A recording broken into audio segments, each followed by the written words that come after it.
Good afternoon and welcome back. I hope everyone had a very enjoyable weekend. Over the last week, our region has seen a growing resurgence of COVID virus with an increase of COVID-19 cases and hospitalizations. This resurgence comes after we have worked so hard to slow the spread of the virus. The increase in cases, hospitalizations, and percentages of positive testing is very concerning to many of you out there, and let me tell you, it is very concerning to us also. That's why today we're going to be announcing new measures to regain control of the situation. These directives will take effect tomorrow at midnight and will be placed in our public health order. These measures are being announced today to give everyone time to adjust before the big 4th of July weekend. We know July 4th is a great American holiday, one that all of us look forward to and one that we all love to celebrate. But this year, we simply cannot celebrate July 4th as we've done in the past. Many of you like to have families and friends over for backyard barbecues and celebrations. But this is a recipe for disaster this year. Here in San Diego and across the nation, there are numerous reports of gatherings at people's homes and backyards resulting in COVID-19 outbreaks. No barbecue is worth that. Please limit July 4th celebrations to only members of your household. And if you're 65 or older, you need to be extra careful. Please continue to shelter in place and avoid gatherings. As we look down the road a little, we expect to be engaged in this fight against the virus all summer long. So in addition to the measures we're announcing today, we'll be pausing any further reopenings until after August 1st. At that time, we will reevaluate the situation. I know you want to hear more about the new measures, so let me introduce Supervisor Nathan Fletcher, who is joining us virtually to go on into more detail. Supervisor. Thank you, Chairman Cox, and thank you to everyone. You know, from the beginning of our coronavirus response, the aim was to flatten the curve in an effort to preserve the integrity of our healthcare system. There was a very real concern at the outset that we could overwhelm our healthcare system because we had seen that happen in multiple other places. Our initial stay-at-home orders did that. We were successful in flattening the curve, but it also bought us time to build up our supply of personal protective equipment, our ventilators, to increase our testing capacity, our contact tracers, and to prepare for a point where we could reopen. At the outset of reopening, we acknowledged that with increased presence and increased operations with businesses and the opportunity for leisure activities, there would be increased spread. And we didn't think that we could stop all spread, but what we wanted to avoid was significant spread. And that's why we put in place the triggers that we outlined some time back. The triggers are early warning indicators that we are seeing increased or significant spread. As you are all aware, we have now hit triggers related to outbreaks. We've seen significant increases in the number of cases. We've seen jumps in the percentage of positives, and we've seen increases in our hospitalizations. The reality is this forces us to take action now in dialing back some of the things that we had reopened. Even with the actions that we are taking today and the actions that are likely to come throughout the course of this week, we expect that we will see continued increases in cases. And I think it is important to understand that there is a significant delay between when community spread happens and when it is reflected in the numbers that we see. And to those out there who will say that we are overreacting, I would just point to them the reality that the indicators and numbers we have are significantly behind what has happened. If you have community spread and transmission and you come in contact with someone who's positive, you will not likely know that you may have been exposed for the incubation period of 5 to 7 days, and then you might begin to see mild symptoms. Then you decide to get tested, and perhaps it takes a few days to get tested, and then it takes a few more days to get results. We could now be several weeks out from that initial exposure before that individual even knows they're positive. Then we begin the contact tracing process with close contact with that individual. And so there are significant delays, which is why it is imperative that you have to take action early. At the outset of our coronavirus response, we took significant action early, and we were a model for the region. And so now we're in a position where we have to begin to take action now in an effort and hope that we can slow the spread. Again, we can't stop it, but we want to slow it. And we want to, most importantly, slow it to a point where we can avoid full lockdowns or going back to where we were in March. While that is certainly a possibility, that would be the worst case outcome for our region.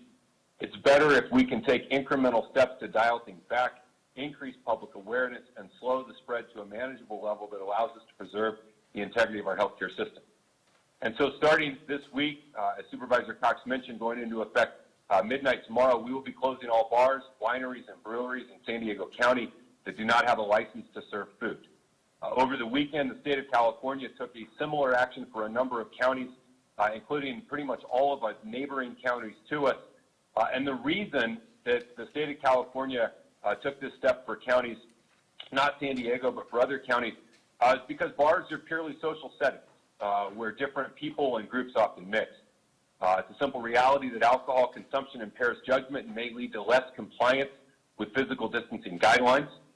People often spend more time in a bar than other establishments like a restaurant for eating.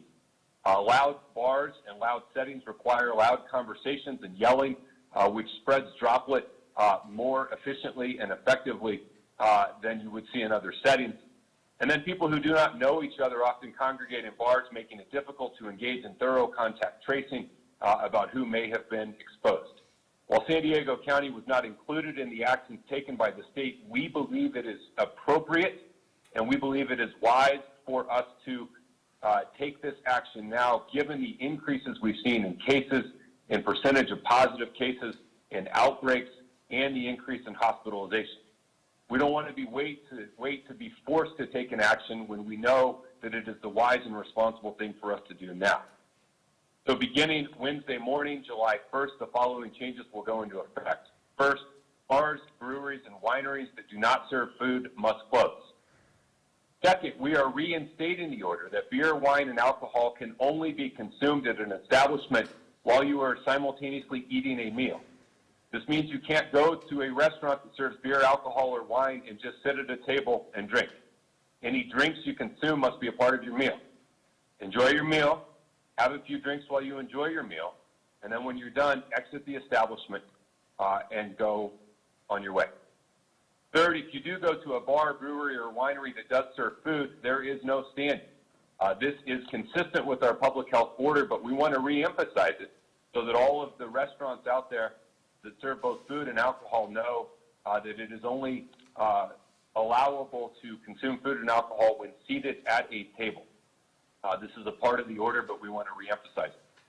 In addition to this action, we fully expect in the coming days we will be instituting additional changes to our public health order and additional dialing back and guidance that are a part of our effort to slow the spread of COVID-19. As was previously mentioned, we will not be considering any new reopenings on new guidance that comes from the state of California, at least for the duration of July.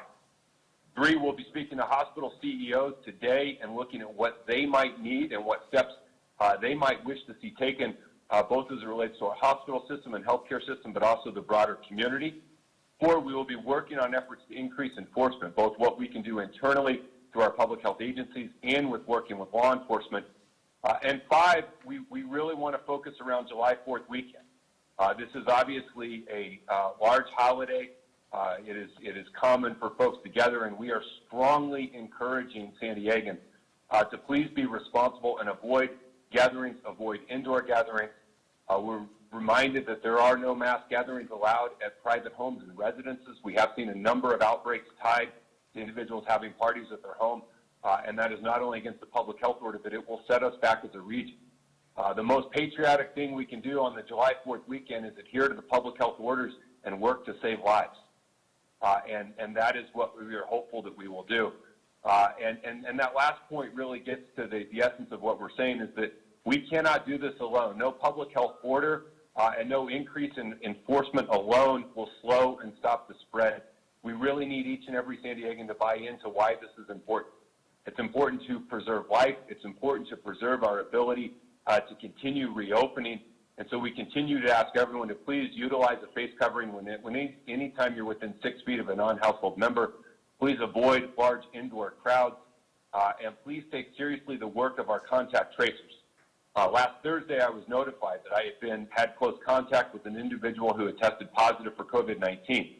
While I have no symptoms and feel great and have tested negative, I am following the public health guidance around quarantine. 14-day quarantine for those who have been in close contact with a positive.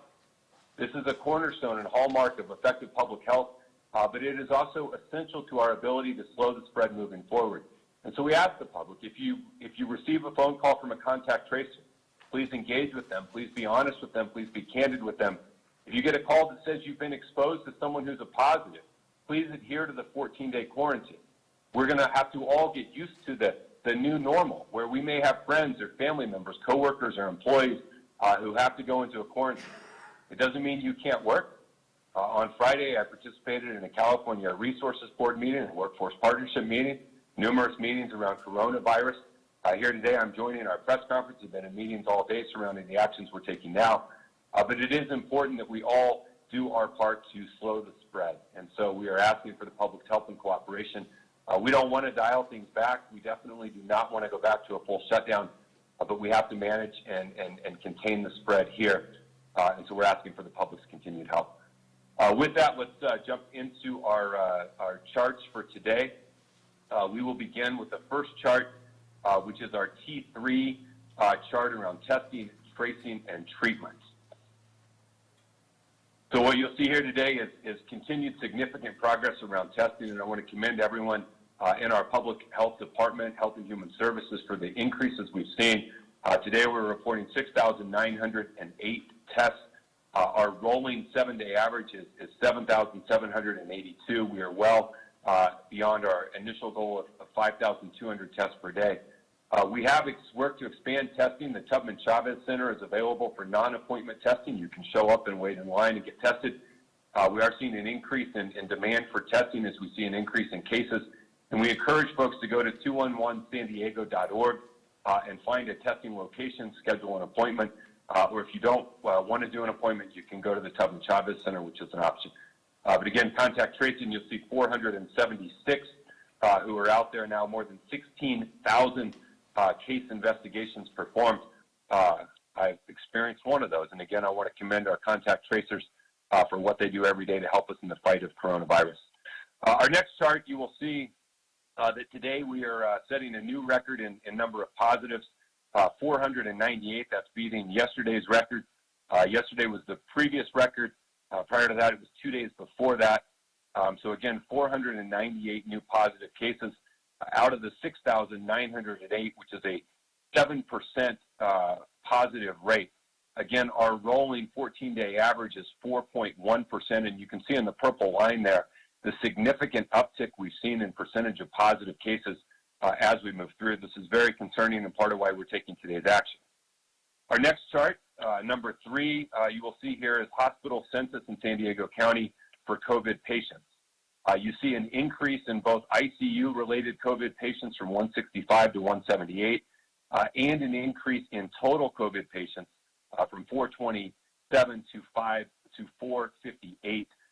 So again, both of these are increasing, and you can see over the course of the last week the steady increase that we've seen in COVID-related hospitalizations.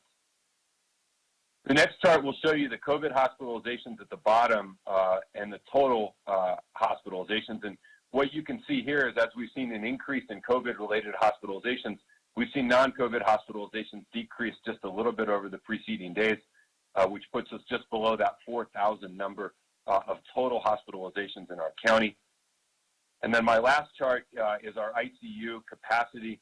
And again, what you can see here is the 178 is the COVID-related ICUs, which is an increase from yesterday and an increase going back several weeks for COVID, but a slight decrease in non-COVID ICU utilization. And so we're holding relatively flat, down a little bit yesterday to today in terms of overall ICU capacity and utilization. That concludes my section of the report. I'll now turn it over to Dr. Wooten for her Public Health Officer's update.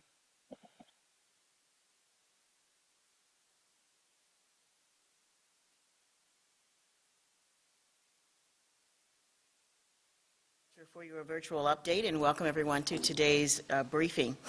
Global, national, and state statistics are based on our data that is retrieved from the Johns Hopkins dashboard, and globally there are almost 10.2 million positive cases, including almost 503,000 deaths. Nationwide, the United States is reporting almost 2.6 million positive cases, now at 25% of the global number, and includes almost 126,000 deaths. In the state of California, there are almost 216,000 positive cases, which is 2% of the global number, and includes almost 6,000 deaths at 5,935. Today, the County of San Diego is reporting 13,832 cases, which is 498 more cases than yesterday, and the largest number of cases in any one day reported to date. This includes 361 deaths. There were no new deaths reported since yesterday. The age range of cases is unchanged from 3 months to 102 years of age. 55% of the total number of cases are between the ages of 20 and 49 years of age. And of note is that from the very start of the pandemic, individuals in this age group have represented the majority of cases. Breaking down this age group further, the 29 or 20 to 29 year of age, if you can go to the next slide. Yes. Represents 22% of all cases. 30 to 39 is 19% of all cases, and 40 to 49 is 15% of all cases. And as you can see from this graphic, it really tells the story that from the beginning of the pandemic, those in this age group, 20 to 49 years of age, represented the largest number overall. But if you dissect this age group further, you can look at that the largest number of cases is in the 20 to 29 10-year age group. And you can see that for 10 to 19, there's been an increase every month from March, or rather April, through June. The same is for the 20 to 29. For 30 to 39, consistently about the same number, and then you can see the decrease in the number of cases by percentage here for 40 to 49 years of age. In contrast, in the next slide, we show individuals 50 years of age and older, and this shows a persistent decrease from 50 to 59, 60 to 69, 70 to 79, and 80 plus. So what does this mean? People are going out in larger numbers and interacting with people outside of their households, particularly in the 20 to 29 age group. Also, in terms of demographics for the total number of cases, again, females represent 51% of the total number of cases, males 49%, and 1,754 or 13% of cases have been hospitalized. 481 of the total number of cases have been admitted to the ICU, and this number is 4% of the total number of cases and 27% of the total number of those hospitalized. And as of June 28th, yesterday, the county has surge capacity for hospitalizations at 35% and for ICU admissions at 35%, which is where we actually want to be. Supervisor Fletcher noted that for COVID-19 hospitalizations, the number were overall at a record high, but the overall number of hospitalizations is maintained at 65%. Now let's turn to deaths. The total number of deaths from the total number of cases is 361, and this represents 3% of our total cases. Of the total number of deaths, 42% were female, 58% were male, 341 or 94% of the total death cases had underlying medical conditions. And the county, as always, extends its sincerest sympathies and condolences for all of the individuals that have lost their lives due to COVID-19 during this pandemic. In the following slides, we want to show data in a way that shows what our progress has been in the prior weeks, located on the left, and in for the most recent 14 days or more, reported on the right. And this is for tests. You can see that we've had consistently good turnout for testing in the last 14 days. Next slide. And in the slide related to new cases, as reported before, the number reported today is the highest, is one more than yesterday. So we have had a consistently increase in the total number of daily cases for the past 4 days. Next slide. And for hospitalizations, while the daily number of hospitalizations for the 28th was 7, we see that over the past week, the number of hospitalizations have increased over time. And so we will continue to monitor this because actually this is one of our metrics, has been abnormal for the past 4 days, but today has normalized. Next slide. This slide shows residents in terms of new ICU patients, and as stated before, while we've had increased number of overall hospitalizations for COVID, the ICU number for yesterday was 2.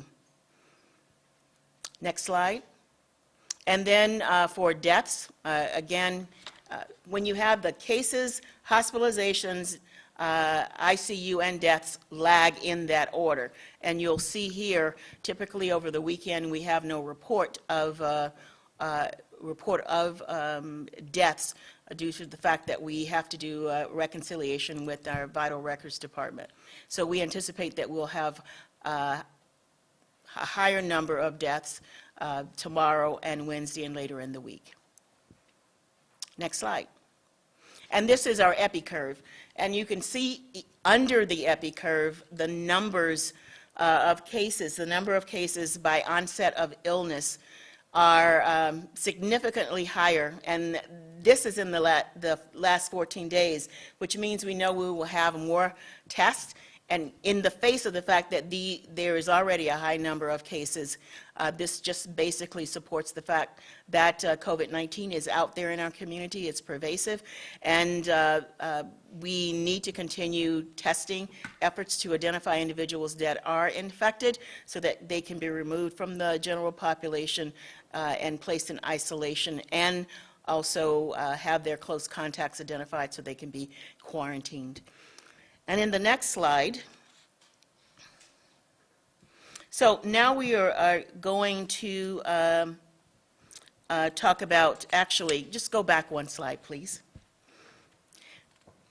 to the seal. Thank you. So now I want to talk about outbreaks in general and community outbreaks in specific. Since the beginning of the outbreak, we have had 134 outbreaks in congregate settings as well as community settings. And to provide the context here, of the 134, 69 or 51% are now closed and inactive, meaning no cases reported in the past 14 days or longer. Of the 134 outbreaks, 65 or 49% are still active. And of these 65 active outbreaks, there are 3 categories. The first is skilled nursing facilities. We have 21 or 32% of the 65 outbreaks in skilled nursing facilities. We've had 1 new outbreak reported since yesterday. The next category or group is non-skilled nursing facility congregate settings, and we have 22 or 34% in this group. We've had no new outbreaks since yesterday. And then lastly, community setting locations, we have 22 or 34% of outbreaks that have occurred in this setting. And we have 2 new outbreaks that were reported since yesterday, and these specifically were in restaurants and or bars. Now, I want to now transition to our triggers. This is a nice segue into talking about our triggers. On this slide, the trigger that is abnormal is community outbreaks, and as you saw before, we have 7. The target, and the description here is 7 or more community setting outbreaks in the past 7 days. And this is, as stated here, trigger number 2. This slide shows the outbreaks, again, reported over the past 7 days, and it shows the type of, the next slide shows the type of settings. Should be the next slide. There you go. So these are the locations from private residences, businesses, restaurant, bars, and as well as just restaurants. And it shows the date the outbreak was initiated, and then the date the outbreak was confirmed. And actually, restaurants and/or restaurant bars represent 27% of all of the active community setting outbreaks. Now, over the past few weeks, we have seen a marked increase in people interacting and gathering in large numbers with individuals outside of their households.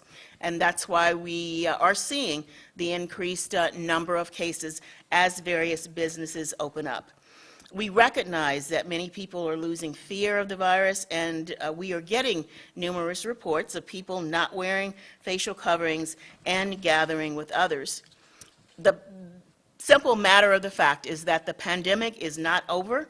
The virus is still pervasive in our communities, and it is still widespread, with the numbers increasing every day. Again, today's report is the highest number of cases to date.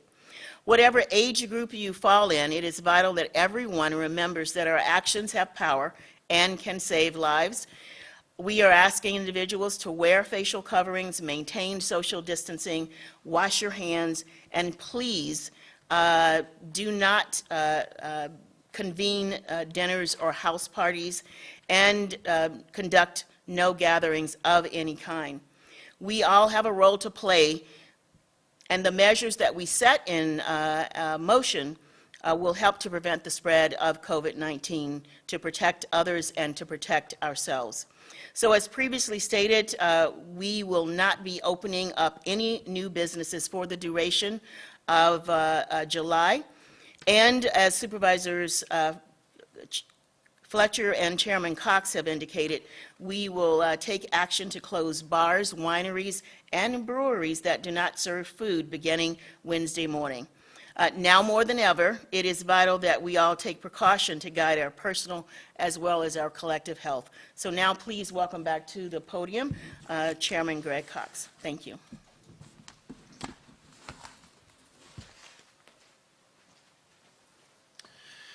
Thank you, Dr. Wooten. Let's go directly to the questions. Matt Hoffman with KPBS, please state your question. Hi, I appreciate the time. I know Supervisor Fletcher discussed why bars are problematic, but in your guys' contact tracing, have you been able to find any outbreaks or hot spots at any county bars, breweries, or wineries, aside from the kitchen staff and the restaurant staff? Dr. Wooten's going to respond.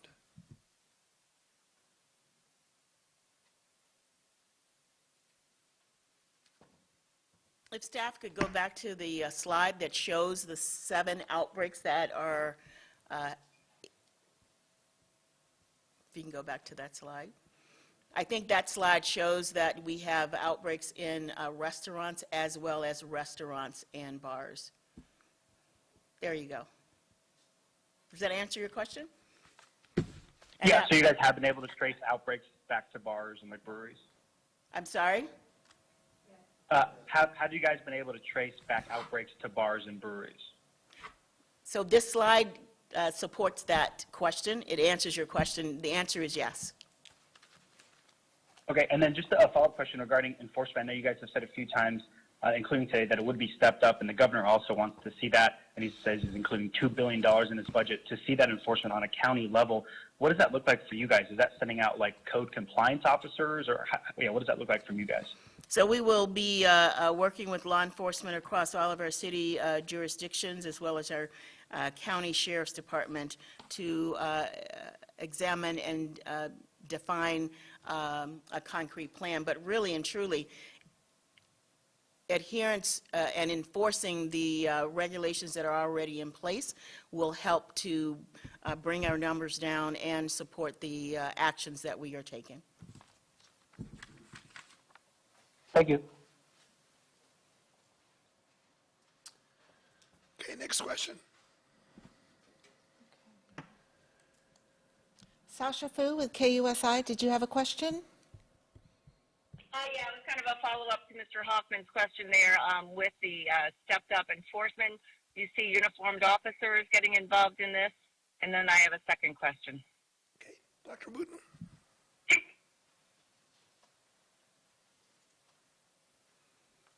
Sasha, in my last response, absolutely, we will be engaging and engaging law enforcement across all of the city jurisdictions, as well as our sheriff's department with the County of San Diego, to step up enforcement and to support the actions that we are proposing today and will implement throughout the rest of the month of June as well as July. And you had a second question? Yeah, this is a question from Mike McKinnon. What do you say to people who say if you close the bars, you need to stop the large gatherings of protesters as well? Well, people that protest is a constitutional right. We just ask that if they do protest, to wear their facial coverings and adhere to social distancing. They should get tested for COVID, should they? If you're participating in a protest, are you recommending that they get tested? You know, we have not seen any outbreaks associated with the protests to date, but we are recommending that individuals, if they feel they should get tested, they should be tested, and particularly if they've been associated with individuals that have tested positive for COVID-19, we certainly do recommend that they are tested. Okay, thank you. Okay, next question. Will Huntsberry with Voice of San Diego, please state your question. Hi there. So you guys gave us these great 13 triggers to follow several weeks ago, and you know, I duly wrote about them like the diligent reporter I am. And then, you know, more than a week ago, we started seeing these triggers go off and no action be taken. You know, the big trigger went off of community outbreaks. So I guess my question is, with the percentage of positives rising and all these triggers blinking on and off, do you think you've waited too late to try to slow the spread, and are you not doing enough? Okay, Dr. Wooten. Well, happy to answer that question. First of all, there have only been 2 triggers that have been abnormal, and one particularly is community outbreaks. And as I stated at the very onset of sharing these triggers with the public, is that we would not be closing down at the time any industry in general. We would focus on the industry that has or is impacted, and particularly restaurants is a great example of that. And even during our Board of Supervisors meeting, we shared what we would do with restaurants. And so to say that we have not taken any action is highly incorrect, because we work very closely with the Department of Environmental Health when there is an outbreak at a restaurant.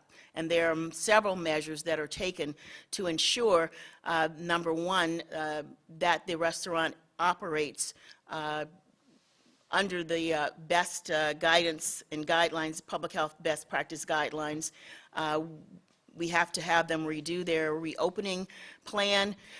They conduct sanitation, and in many cases, they close down to conduct all of these measures before they open back up. So to say that we have done nothing is a huge misjustice, I feel, and an incorrect statement. So that has been the area where we have had, that has been abnormal, and we have worked with the various entities that have the outbreaks. And as you are seeing here today, as a result of the number of cases increasing, and as a result of the continuation of outbreaks and our counties around us having issues, we have taken the action to close down bars, breweries, as well as wineries, so that we can begin to try to curtail the COVID-19 spread, because these are the areas where most of our younger population is going, and that's where we are seeing our highest number of cases. Thank you. I appreciate that answer, Dr. Wooten. And I was just asking if the action was too late, not if you hadn't done anything, with us seeing this percent of positive cases also really steadily increasing. I guess I'm wondering, is part of the challenge here that, everything that's happening, like in these times, quote, I mean, there's just so much going on in society. We're dealing with economic collapse. We're dealing with COVID. We're dealing with racial justice protests. I mean, is there just like a challenge in garnering the willpower to start shutting down society again? So our intent is not to shut down society, but our intent is to curb the spread of COVID-19. So the actions we've shared with you today is a step in that direction. So we feel comfortable with those actions, and we'll continue to implement these actions throughout the next 5 weeks through the end of July. Obviously, it's a challenge. The entire world is going through this challenge. This is nothing unique to San Diego County. We think that we have done quite well, however, in the response to COVID-19. But again, as we open back up, we knew that we would have an increased number in cases, and we just have to, as we commonly say, own it and manage it so that we can prevent the spread of this disease further. Thank you. Thanks. Okay, let's go to the next question. Paul Sisson with the Union Tribune, please state your question. Thank you. How many people who tested positive in San Diego County visited bars, wineries, and breweries? How many? How many cases have you actually gotten out of these locations?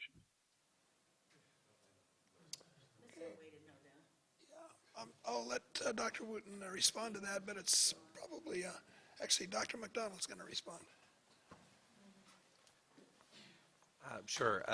We don't have an exact number. Again, remember that the information that we get from interviews is what people tell us. We certainly ask questions about a lot of these types of exposures, but we don't have an exact number. Again, people don't always give us complete histories about what they have done during the 14 days that they could have been exposed to the virus, but we don't have an exact number for you at this time. We do have the information that was provided about outbreaks, and we are trying to build our systems to be able to answer in an electronic fashion those types of questions. Right now, though, it's a little bit labor-intensive to try to answer a specific question like that, but we will get back to you with as complete information as we can, Paul.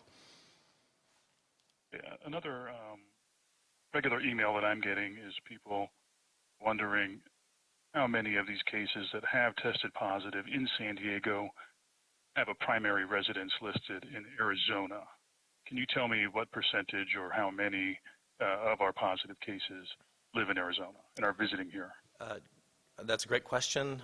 We actually do track non-resident cases as a separate number, and we will get that total number to you by the end of today. Again, I check on that every few days, don't have the number off the top of my head. We have looked specifically at nearby county residences. Certainly the number of individuals who live in Imperial County who are diagnosed in San Diego have increased in the last number of weeks, and the number of cases who have Arizona as their primary residence have also increased in the last number of days, and we can get those numbers to you by the end of today. And another final question has to do with elective surgeries in our local hospitals. As you recall, hospitals were allowed to resume elective surgeries as long as they had a plan to ramp back down if the volume started to increase of COVID patients. Now that's exactly what we're seeing. How far are we from the county asking hospitals to stop bringing in new elective cases? Well, as the supervisor mentioned, Supervisor Fletcher mentioned, one of the actions that we're taking is to be discussing this very topic and other issues with our local hospital CEOs to determine what we can do to best manage the potential workload into the future for both hospitalizations and intensive care units. So that's on our docket, and you may learn more later this week. Thank you. Okay, let's go to the next question. Hello, Derek Stahl with 10 News. Do you have a question? I sure do. Thank you so much. And just on the note of the previous question, I'm sure our station and others would be very interested in the number of non-resident cases and Arizona cases. So if you guys could send that out to all media outlets, we would be very appreciative.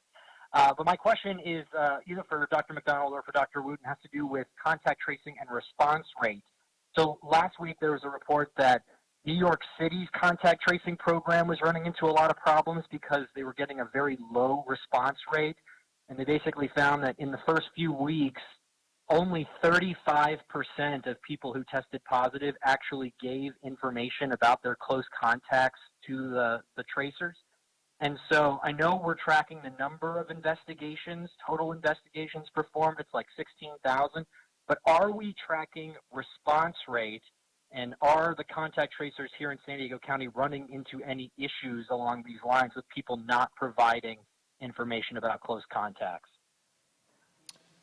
Okay, Dr. McDonald is going to respond.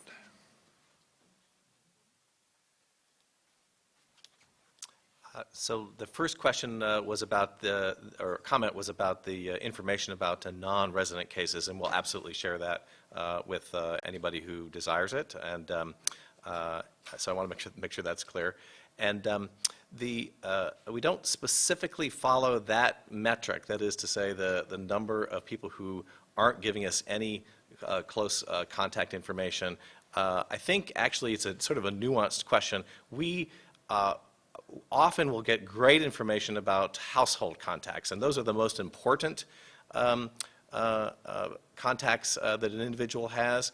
It gets a little more difficult, and it's difficult to track as a metric, frankly, the other close contacts that individuals might give. I would say that the general gestalt from talking to our contact tracers is that most individuals are actually quite cooperative and do give as best information as they can about close contacts, and we really appreciate that. And indeed, one of the reasons why we are so careful about not detailing in huge degrees where we have had some of our cases is precisely for the reason that we want to protect that information. If people give us information confidentially, we want to be able to act on it on an individual basis in the same way. So we think we are probably doing better than the numbers that you heard from New York. It's difficult, though, for us to drill down on that specifically, but we will try to see if we can do that in a more precise way. Again, we are constantly looking at our databases and trying to automatize it so we can get questions that are very specific, drill down, both for our purposes epidemiologically, but also for your information to communicate to the public and to the media. Appreciate that answer. Do you have any anecdotal estimates on just the number of people who are entirely unreachable and you can get no information from whatsoever? That metric, I think, is on the T3 or on one of our slides. I don't remember off the top of my head, but let me try to get back to you on that. Yes, show the trigger slide. I think I knew it was on one of our charts, but I couldn't remember which one it was. If you could pull up the trigger slide, I'm pretty sure that contact tracing, that 87% means that we are able to contact those individuals within 24 hours. So that gives a good indicator, I think, of where we are. That's certainly above what we set as our own threshold, and that was actually based on some of the other contact tracing in other jurisdictions and our own ability to contact trace with other diseases. So I think we're doing pretty well from the contact tracing perspective. Thank you. Yeah. Okay, we have one final call-in question. Yes, Vanessa Van Hefty with 10 News. Please state your question. Hi, I had a question for Supervisor Fletcher. The question is, you have been at odds with some of the board members regarding the votes and just your position on the reopening. Can you tell me if you're more in agreement with that at this point today? Well, I've always been on the more cautious side throughout the duration of this, certainly than a few of my colleagues, in terms of a desire to move slower. I think there's generally been a disconnect in general with large sections of society between the actions we took and the outcomes we saw. So we did not see significant early spread because we did incredibly unprecedented things to delay it. And as we begin to reopen, I think that there was a disconnect there. Having said all of that, my hope is that we can manage our way through this and contain the spread in a way that preserves the integrity of our healthcare system, that doesn't require us to go back into a full-scale lockdown. And so, I've been more cautious. I wanted to move a little bit slower. I probably err more on the side of moving or a desire to move more swiftly to respond to triggers or increases. But I think as a county, we all have to recognize and realize what's happening. And the spread that's increasing, the percentage of positive that's increasing, the hospitalizations that are increasing. Even though it is younger folks that are showing more positives now, that's a concern, one, because it's not good for them, but two, they have the potential to spread it to the vulnerable. And so, I think in all of this, my hope is through all of this, whether you were more cautious on reopening or more aggressive on dialing back sooner like I was, or on the other side, that we can all agree that this is a real problem and we all need to take action to get these numbers under control.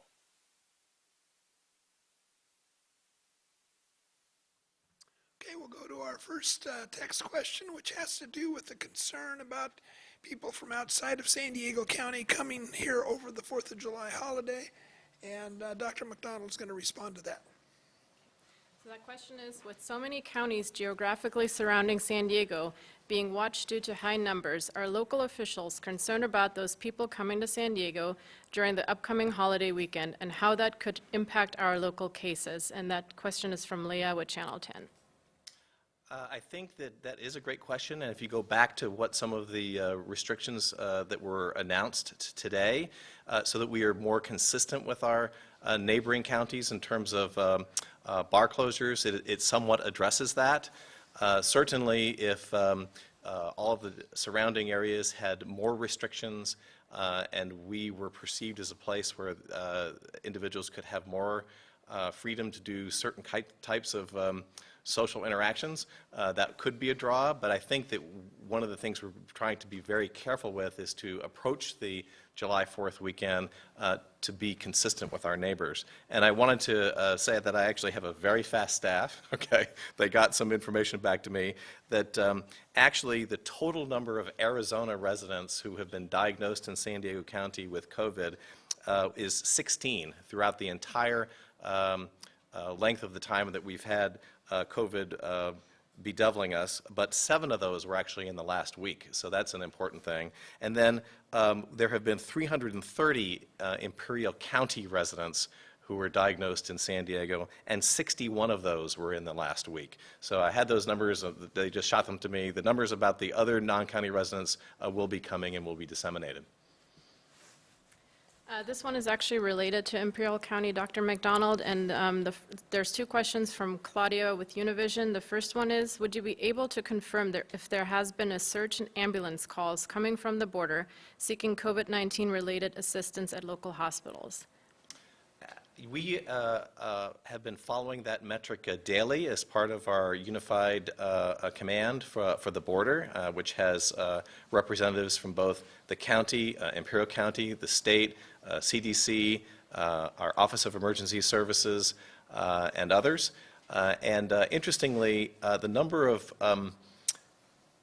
ambulances that have been coming from the border have been relatively stable. And not increasing in the last number of days, but we follow the number that are coming and the percentage that are of concern for COVID. They are certainly increased in the last 2 months compared to the way they were a number of months ago, but it hasn't really been that different in the relative recent couple of weeks. The number of cases of COVID in Tijuana have been decreasing, so that's good news, but the number of cases in Mexicali have stayed the same.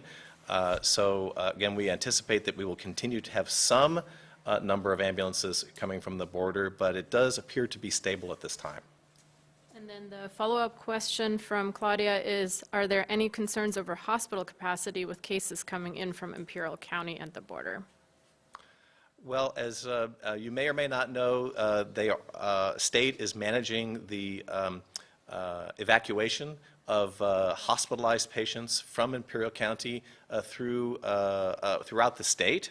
It turns out that over half the individuals who have been evacuated from Imperial County have in fact come to San Diego. But that is only done in consultation with each accepting hospital, and certainly hospitals wouldn't be accepting any new patients if they thought that they wouldn't be able to handle them. We are indeed continuing to get some patients, but that is actually being distributed throughout the state, going as far up as the Bay Area.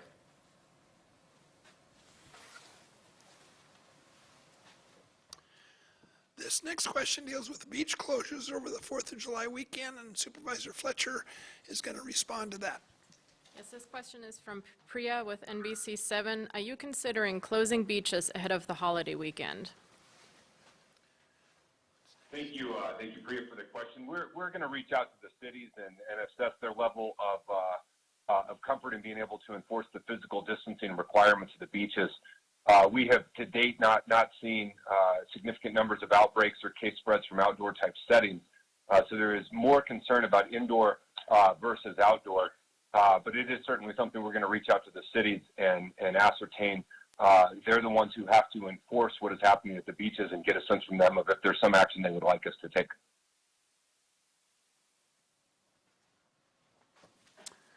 Thank you, Supervisor. The next question deals with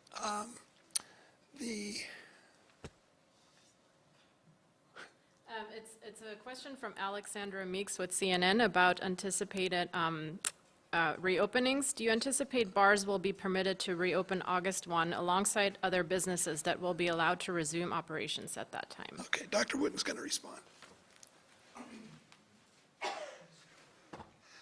Thank you for that question also. As has been stated throughout our management and response to COVID-19, we want to be evidence-based driven. So we will reevaluate as we are going closer to the end of July. It really depends on where our numbers are. We are making our decisions today based on the statistics and the data that we have, and we will do the same in reassessing the data. And actually, we will continue to assess all of these metrics throughout the month of July and throughout the duration of this pandemic. But we will use the data to make a decision about what the next steps are for the month of August. Thank you. And Dr. Wooten, if you could stay there, I have a few questions from Taryn Mento with KPBS. I see from the charts that testing results include batches of prior tests. This is the case for multiple days over the last week. So her first question related to that is, how can the daily positive rates and new cases be accurate when it includes prior tests? And I'll hold the follow-up question. Well, as is stated for trigger number 1, if there's been an inconsistency in testing and it has not been stable, that particular metric cannot be reliable. We actually are looking at changing 2 of our metrics and to look at collection date, but that's something that we will look at over this next week and hopefully roll out next week. And then the follow-up question is, you have previously said that past glitches that caused reporting delays had been resolved. What is continuing to cause this problem? Well, there are some batch delays that you can't predict, so when we find out about those, we let that be known. And so we can't control those factors, but we can be mindful of them, and that will help determine whether or not some of our triggers, such as trigger number 1, is reliable or not. And that's why we are also looking at maybe changing that trigger. And then the final question from Taryn is also, can you clarify again when exactly the new rules in regards to bars go into effect? Wednesday morning, Midnight. this coming Wednesday morning, yes.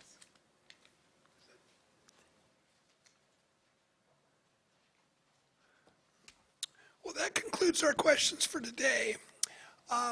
One of the things that has just happened over the last weekend was that we acknowledge that our medical operations center has been in operation for 150 days.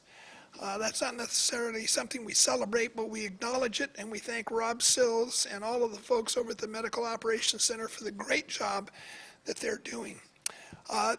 Because of the changes in circumstances and some of the new orders that are coming out, we will have a media briefing tomorrow at 2:30, and then again on Wednesday at 2:30. Until then, stay safe, San Diego, and make sure you wear your facial coverings. Thank you.